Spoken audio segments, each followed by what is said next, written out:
Film is a great source of entertainment. It has the ability to keep us emotionally invested with a visual story that features characters that we're able to relate to. But there's more to this medium than people think. With that said, let's look at films through a psychological perspective with the help of Hugo Munsterberg. Born in 1863 and passed away in 1916, Hugo Munsterberg was a German psychologist and a pioneer for applied psychology. He became well established with his findings in Germany and eventually moved to America to continue his work. Hugo had published many works in the United States, but one text that is not mentioned enough is the Photoplay, a psychological study. He wrote this text after seeing the film Neptune's Daughter. No, not this one. The original, directed by Hubert Baron in 1914. Munsterberg really enjoyed fantasy literature and was blown away by the film after seeing it. He decided to analyze the film medium soon after seeing this movie. He compared the film with the workings of the human mind and was very interested behind the art of moving pictures. Munsterberg provides an equal amount of scientific and philosophical analysis within his book. The text features a breakdown of how movies have had the same progression as scientific equipment. Movies at the time were just moving pictures, but they slowly developed. Hugo Munsterberg takes the film medium and analyzes it in two ways, the first being the psychological aspects such as our perception and mental functioning that occurs as spectators. He discusses how film only has two dimensions, yet gives us the illusion of depth and movement. The movement that takes place on film is formed by our mind using afterimages of the pictures being rapidly shown to us. Basically, film itself is an optical illusion. His perception theory of film is quite similar to the behaviorist approach of stimulus response. The presentation of the movie represents the stimulus, and the spectator responds with the ability to form a perception. In this case, the perception is movement. Munsterberg highlights the aesthetic qualities film can produce, such as emotion and feelings. Over time, film slowly began to be more staged, featuring theatrical elements such as humor, horror, and drama, like a play. However, Munsterberg makes a very clear distinction of how film differs greatly from theater.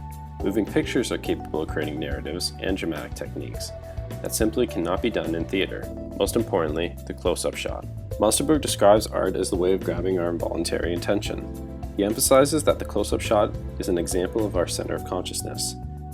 The shot guides the audience's attention with what is important in the scene. Let's compare two fight scenes from the play Romeo and Juliet and the film Kill Bill. The play only allows us to see the fight from one perspective, and only the actor's projection can express emotion. However, in Kill Bill, we get a variety of different shots and angles. These cuts and close-ups allow the audience to see how our characters are reacting to each other. The shots focusing on a swinging weapon shows that the audience that this character is dangerous, and this is why. As you can see, the creation of movement generates a manipulation of attention.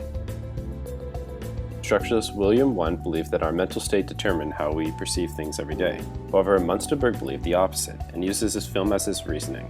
He considered the stimuli we perceive forms our perception. His theory has since lived on within the filmmaking world. It goes to show that films have more to offer than just entertainment. This is a great interview featuring Quentin Tarantino as he talks about the perception of movement. But when shown at 24 frames a second, through a light bulb, it creates the illusion of movement. So thus, as opposed to a recording device, when you're watching a movie, a film print, you are watching an illusion. And to me, that illusion is connected to the magic of movies. Munsterberg's personal interest in movies allowed him to take a unique approach of the film medium. His work with illusions, such as the Munster checkerboard, demonstrates how he would have had significant interest with the way films worked. The checkerboard shows that the tiles which make its patterns are slightly shifted. The black motor lines separating each pair of tile rows do not seem to be parallel, even though they physically are. The tiles give the illusion that they converge alternatively. Munsterberg's passion for understanding illusions is a large reason why he aimed to analyze films. Munsterberg has been quoted saying, "Cinema obeys the laws of the mind rather than those of the outer world." What he means by this is that our concept of movies is made from the illusions of movement that we grasp in our head.